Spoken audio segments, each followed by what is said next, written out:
Value में number of side यानी कि 6 का डिवाइड करना पड़ेगा और फिर हमारे पास वैल्यू आ जाएगी 6 बल्कि 6 2 12, ये आ जाएगा 120 डिग्री। यानी कि ये टोटल एंगल आपके पास 120 डिग्री कैलकुलेट हमने कर लिया है।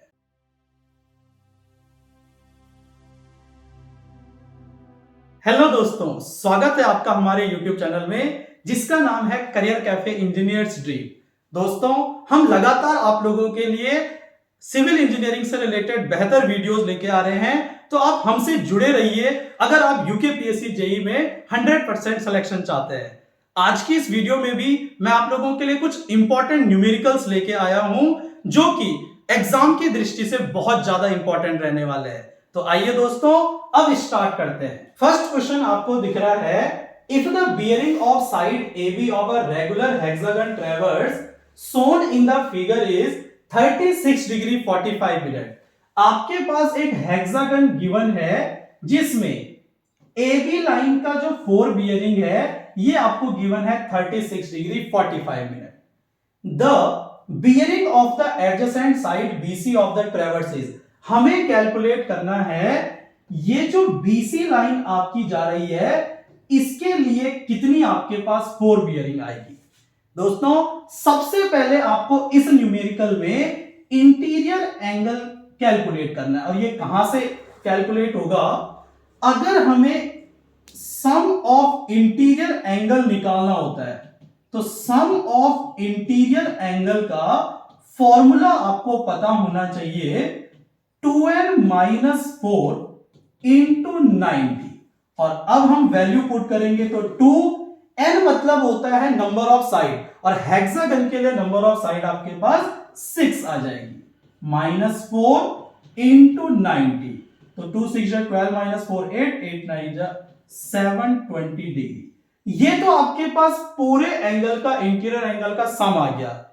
एक एंगल कैलकुलेट करने के लिए हमें इस वैल्यू में नंबर ऑफ साइड यानी कि 6 का डिवाइड करना पड़ेगा और फिर हमारे पास वैल्यू आ जाएगी 6 बल्कि 6 2 12, ये आ जाएगा 120 डिग्री। यानी कि ये टोटल एंगल आपके पास 120 डिग्री कैलकुलेट हमने कर लिया है।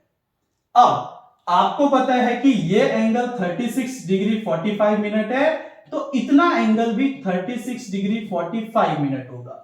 यहां से हम ये एंगल कैलकुलेट कर सकते हैं, तो हम कैलकुलेट कर सकते हैं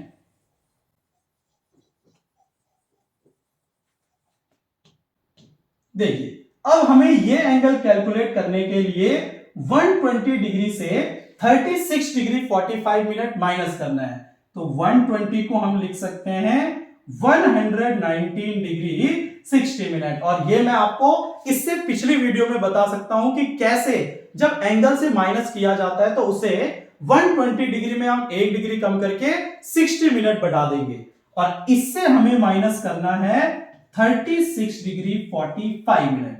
तो ये आ जाएगा 15 3 और ये आ जाएगा 11 3 8। तो ये आपके पास आ गया 83 डिग्री 15 मिनट। यानी कि ये एंगल भी हमारा कैलकुलेट हो गया है 83 डिग्री 45 मिनट। लेकिन हमें ये नीचे वाला एंगल कैलकुलेट नहीं करना है और एग्जाम में हमेशा ऐसे ही क्वेश्चन आते हैं जिनके आपको ऑप्शन जरूर मैच हो जाएंगे और अगर आपने ये टिक कर लिया आपका आंसर गलत हो गया। तो ध्यान से आपने समझना है कि ये एंगल कैलकुलेट करने के लिए आपको पता है स्ट्रेट लाइन पे इन दोनों का सम 180 डिग्री होगा और जब ये 83 डिग्री 15 मिनट आ रहा है तो ये वैल्यू कैलकुलेट करने के लिए आपको 180 से माइनस करना पड़ेगा। तो हम कैलकुलेट करते हैं 179 डिग्री 60 मिनट। 180 डिग्री को हमने 179 डिग्री 60 मिनट लिख दिया माइनस 83 डिग्री 15 मिनट। तो 60 माइनस 15 आ गया 45 मिनट, 9 माइनस 3 आ गया 6 एंड 17 माइनस 8 आ गया 96। यानी कि इस न्यूमेरिकल का आंसर आपके पास हो जाएगा 96 डिग्री 45 मिनट। इतना इंपॉर्टेंट न्यूमेरिकल है स्टूडेंट्स ये कि कई बच्चे इसको समझ ही नहीं पाएंगे कैसे हमने वैल्यू निकालनी है। लेकिन सिंपल है, आपने हेक्सागन से एंगल निकाला, ये वैल्यू माइनस करके ये वैल्यू निकाली और अब आपके पास बियरिंग आ गई 96 डिग्री 45। अब हम अपने नेक्स्ट क्वेश्चन की तरफ मूव करते हैं। नेक्स्ट क्वेश्चन आपको दिख रहा है, a newly built house is let out for a rent of 1000 per month inclusive of all taxes. यानी कि एक हाउस है जिसका रेंट 1000 रुपए महीना आ रहा है। If outgoings are at 20% of gross rent, और अगर जो उसका खर्चा हो रहा है आउट गोइंग जा रहा है, इलेक्ट्रिसिटी का जा सकता है, वाटर सप्लाई का जा सकता है, मेंटेनेंस का खर्चा जा सकता है, ये जा रहा है 20%, and expected rate of return is 10%, और जो रेट उसका जा रहा है प्रॉपर्टी से 10% है। What is the capital value by the rental method of valuation. यानी कि एस्टिमेट का क्वेश्चन आपके पास आ गया, और एस्टिमेट के क्वेश्चन में आपको पूछ रहा है कैपिटल वैल्यू कैलकुलेट करने का। तो सबसे पहले तो आपको पता होना चाहिए कि कैपिटल वैल्यू अगर आपने कैलकुलेट करनी है तो फॉर्मूला होता है net income into years purchase. Normal formula आपको ध्यान रखना है, capital value equals to net income into years purchase. अब हमें नेट इनकम कैलकुलेट करनी है, तो नेट इनकम होती है gross income minus out going.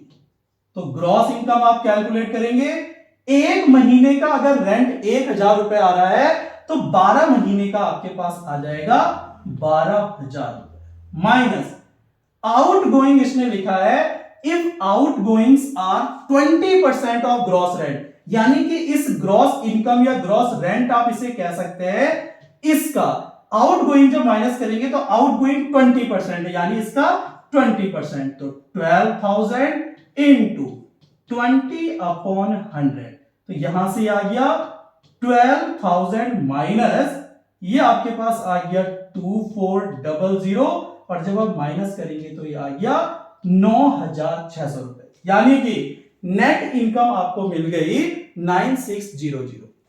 अब अगर मैं यहां से कैपिटल वैल्यू कैलकुलेट करना चाहता हूं तो नेट इनकम के साथ ईयर्स परचेज का मल्टीप्लाई कर दूंगा, और ईयर्स परचेज आपको पता होना चाहिए ये होता है 1/i, यानी कि 1 में डिवाइड करेंगे रेट ऑफ इंटरेस्ट या इंटरेस्ट जितना लग रहा है।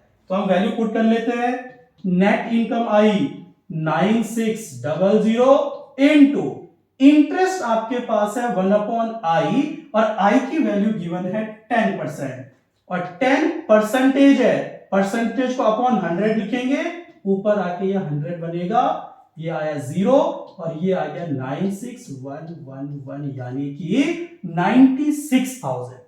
तो ऐसी प्रॉपर्टी या ऐसा हाउस जिसका मंथली रेंट आपके पास 1000 रुपए आ रहा है, आउट गोइंग 20% है और इंटरेस्ट 10% है, उसकी कैपिटल वैल्यू यानी कि मार्केट वैल्यू कीमत जो होगी वो कितनी आ जाएगी, डी 96,000 आ जाएगी।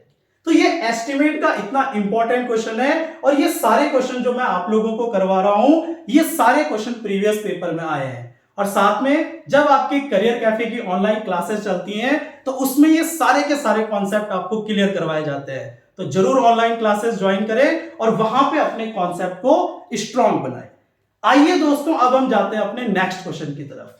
अ village has a population of 200। Village की पॉपुलेशन आपको गिवन है 200 with an average rate of water demand as 100 litre per capita per day, और जो एक पर्सन वाटर कंज्यूम कर रहा है या वाटर डिमांड उसकी है यह है 100 litre per capita per day. A rapid sand filter having an average filtration rate 100 litre per hour per metre square, और जो रैपिड सैंड फिल्टर यूज हो रहा है इसका फिल्ट्रेशन रेट कितना है, 100 litre per hour per metre square है, is to be design for water treatment, जो कि वाटर ट्रीटमेंट के लिए डिजाइन किया जा रहा है। The area of rapid sand filter is, water supply के आपके पास जो भी क्वेश्चन आते हैं वो क्वेश्चन आपको वैल्यूज से ही आपको सॉल्व करने पड़ते हैं, और इजीली आप समझ सकते हैं। देखिए ध्यान से, मुझे निकालना है एरिया। आपके पास गिवन है पॉपुलेशन 200 और वाटर डिमांड एक इंसान की 100 है, तो कंप्लीट आप निकाल सकते हैं 200 इंटू 100।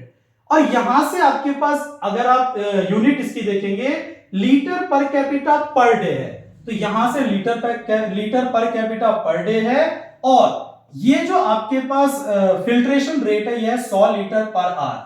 अगर मैं इस डे को आर में चेंज कर दूं और इसमें इस वैल्यू का डिवाइड कर दूं तो लीटर पर आवर कैंसिल हो जाएगा और मीटर स्क्वायर ऊपर चला जाएगा, और मीटर स्क्वायर यूनिट होती है आपकी एरिया की। वाटर सप्लाई के मैक्सिमम क्वेश्चन आपका यूनिट को सॉल्व करके हो जाते हैं। फिर भी अगर आप ध्यान रखना चाहते हैं तो आप सीधे रख सकते हैं ध्यान कि जितना यहां से टोटल वाटर डिमांड आएगी, टोटल वाटर डिमांड जितना टोटल पानी चाहिए, इसमें जब मैं रेट ऑफ फिल्ट्रेशन का डिवाइड करूंगा तब आपके पास निकल जाएगा एरिया।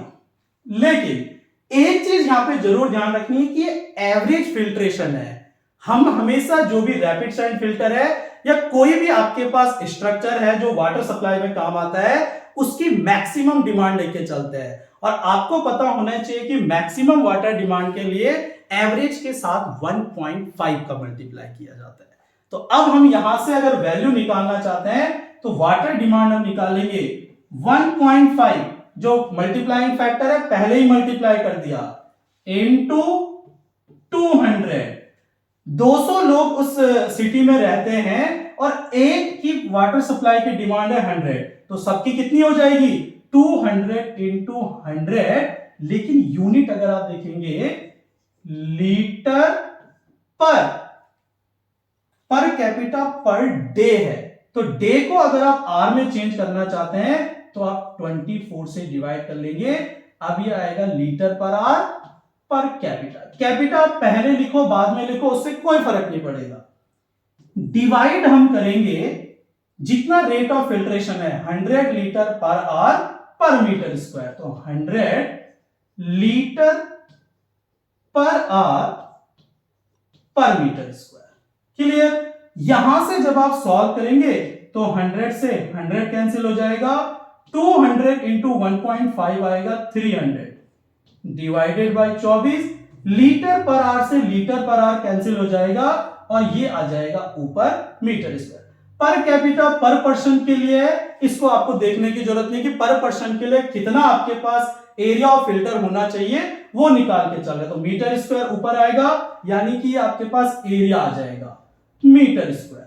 अब 24 का डिवाइड आप इसमें करना चाहते हैं तो आप सॉल्व भी कर सकते हैं। 150/12 75/6, तो 6 1 का 6, 6 2 12 और 6 5 30, यानी कि आपके पास एरिया आ गया 12.5 मीटर स्क्वायर। ऑप्शन बी आपका आंसर हो जाएगा। वाटर सप्लाई के कोई भी क्वेश्चन आते हैं, ना आपको कोई फॉर्मूला याद करने की जरूरत है, ना आपको कोई ज्यादा दिमाग लगाने की जरूरत है, बस जो आपके पास वैल्यूज गिवन होती है उसकी यूनिट का खेल आपको समझना है कि यूनिट को सॉल्व करके कैसे आपने आंसर निकालना है। तो दोस्तों मुझे उम्मीद है कि आपको ये वीडियो पसंद आ रही होगी और आपको न्यूमेरिकल बहुत अच्छे से समझ में आ रहे होंगे। तो अगर वीडियो पसंद आ रहा है तो जरूर आप लोग कमेंट जरूर करें कि कैसा आपको वीडियो लग रहा है। अब हम बढ़ते हैं अपने नेक्स्ट क्वेश्चन की तरफ। नेक्स्ट क्वेश्चन आपके पास दिख रहा है, बीम बनी हुई है, यानी कि आपका स्ट्रेंथ ऑफ मटेरियल या स्ट्रक्चरल मैकेनिक्स का क्वेश्चन है। A continuous beam ABC with span AB and BC equals to L, span हमारे पास L गिवन है, is shown in the figure. Support A is fixed type, ये fixed support है, and support B and C are roller type, और B और C आपके पास roller support है। The kinematic indeterminacy of B, तो अब हम काइनेमेटिक इंडिटरमिनेसी ऑफ बीम अगर पढ़े तो काइनेमेटिक इंडिटरमिनेसी जो बीम की होती है इसका सिंपल सा फॉर्मूला होता है 3J - R, जहां पे J आता है नंबर ऑफ जॉइंट्स कि कितने जॉइंट्स आपके बीम में है, और R आपके पास आती है नंबर ऑफ रिएक्शन। अगर आप नंबर ऑफ रिएक्शन की बात करें तो आपको पता होना चाहिए फिक्स्ड सपोर्ट के लिए नंबर ऑफ रिएक्शन रहती है 3, क्योंकि एक वर्टिकल रहता है, एक हॉरिजॉन्टल रहता है, एक रहता है मूवमेंट। जब आपके पास रो ये आएगा, हिंज्ड सपोर्ट आएगा, हिंज्ड सपोर्ट के लिए रिएक्शन 2 रहती है, वर्टिकल हॉरिजॉन्टल। और जब आपके पास रोलर सपोर्ट रहते हैं तो आपके पास रिएक्शन केवल एक आती है, वो भी वर्टिकल रिएक्शन। क्लियर? अब यहां से हमें ये सॉल्व करना है, तो हम 3 इंटू नंबर ऑफ ज्वाइंट, तो आपको डायग्राम में दिख रहा है 1 joint, 2 joint, 3 joint into 3 minus number of reaction आपने कैलकुलेट करनी है। तो अभी मैं आपको बता चुका हूं, फिक्स्ड के लिए 3, तो 3, रोलर सपोर्ट गिवन है, आपको लिखा है support a is fixed type and support b are roller type. Roller है तो ए, तो 3, 4, 5, यानी कि -5, 3 3 9, -5, 9 -5 इक्वल्स टू 4। तो इस क्वेश्चन का जो आंसर आ जाएगा, ये आ जाएगा ऑप्शन नंबर बी 4। और ये सारे के सारे न्यूमेरिकल, इसमें ही आपको रिजिड फ्रेम के क्वेश्चन करवाए जाते हैं, ट्रस के क्वेश्चन करवाए जाते हैं। उसके लिए आपको पूरे लेक्चर्स हमारे ज्वाइन करने पड़ेंगे, जिसमें डिटेल में ये चीजें आपको पढ़ाई जाती है। अब हम जाते हैं अपने नेक्स्ट न्यूमेरिकल की तरफ। नेक्स्ट क्वेश्चन आपको दिख रहा है, a mass of a moist soil is 20 kg and its dry density is 1500 kg पर मीटर क्यूब। यानी कि आपके पास एक सॉइल गिवन है जिसका मास या वेट आपके पास गिवन है 20 kg। आगे हम देखें, dry density is, dry density को हम गामा डी से डिनोट करते हैं 1500 kg पर metre cube. What is the void ratio of the soil, हमें कैलकुलेट करना है what is the void ratio, यानी कि वॉइड रेशियो कैलकुलेट करना है if the specific gravity is 2.5।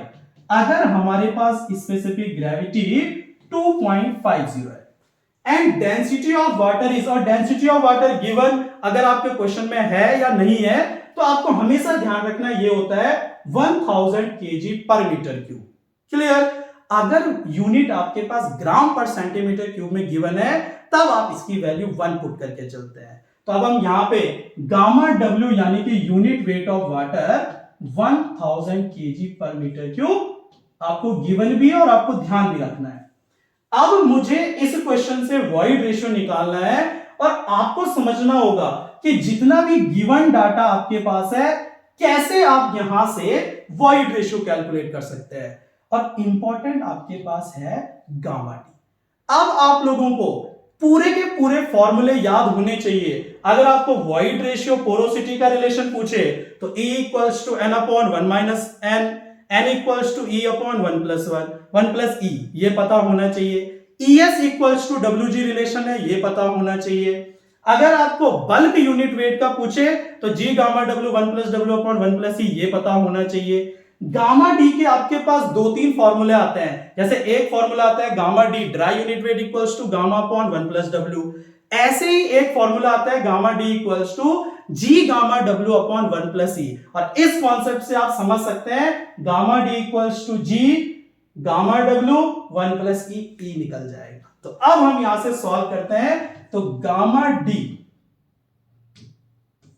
Equals to होता है G gamma W upon 1 plus E. Gamma D की वैल्यू गिवन है 1500, जी की वैल्यू हमें गिवन है 2.5, गामा डब्ल्यू हमें गिवन है 1000 अपॉन 1 प्लस और ई हमें कैलकुलेट करना है। इसका मल्टीप्लाई अगर इसके साथ करें तो 1500 into 1 plus E equals to 2.5 into 1000 2500। 1500 का एक के साथ मल्टीप्लाई होगा तो 1500 का ई के साथ होगा तो 1500 ई इक्वल्स टू 2500। अब 1500 माइनस में जाएगा तो इधर बच जाएगा 1500 ई इक्वल्स टू 2500 में से 1500 गया, ये आ जाता है आपके पास 1000। अब ई हम निकालना चाहेंगे तो 2 0 से 2 0 गए 10/15 यानी कि 5 2 जा 10, 5 3 जा 50, 2/3 आ गया। अब 2/3 वैल्यू आपकी आंसर आ सकता है, लेकिन आपके पास जो ऑप्शन है वो परसेंटेज में गिवन है, तो परसेंटेज निकालने के लिए हम इसी वैल्यू के साथ मल्टीप्लाई कर देते हैं 100 का, तो 200/3 करेंगे तो ये आ जाएगा आपका 3 6 18, यहां से 2 बचा 3 6 18 और 6 6 6 6 यानी कि हम लिख सकते हैं 66.67% ऑप्शन बी आपका आंसर हो जाएगा। तो ये सॉइल का इतना इंपॉर्टेंट न्यूमेरिकल, और सॉइल के न्यूमेरिकल जितने भी आपके पास एग्जाम में आते हैं ये सारे आपके पास फॉर्मूला बेस्ड होते हैं। तो इस तरह से दोस्तों मैंने आप लोगों को इरिगेशन हो, वाटर सप्लाई हो, एस्टिमेट हो, सर्वे हो और आपके पास सॉइल हो, हर सब्जेक्ट से आपके लिए क्वेश्चन लेके आ रहा हूं। और ऐसे ही जब आप यूकेपीएससी जेईई की तैयारी कर रहे हैं तो हर एक सब्जेक्ट आपका स्ट्रांग होना चाहिए, और ताकि आप अपना सिलेक्शन टॉपर्स में ले पाए। दोस्तों आप देख रहे हैं करियर कैफे कैसे आपके लिए इतनी इंपॉर्टेंट वीडियोस लेके आ रहा है, जिससे आप अपनी तैयारी को बहुत सही बना सकते हैं। तो दोस्तों करियर कैफे से जुड़े रहिए, वीडियो को अधिक से अधिक लाइक एंड शेयर कीजिए, और अगर चैनल पे नए हैं तो सब्सक्राइब करना ना भूलिए। थैंक यू सो मच दोस्तों, ऑल द वेरी बेस्ट।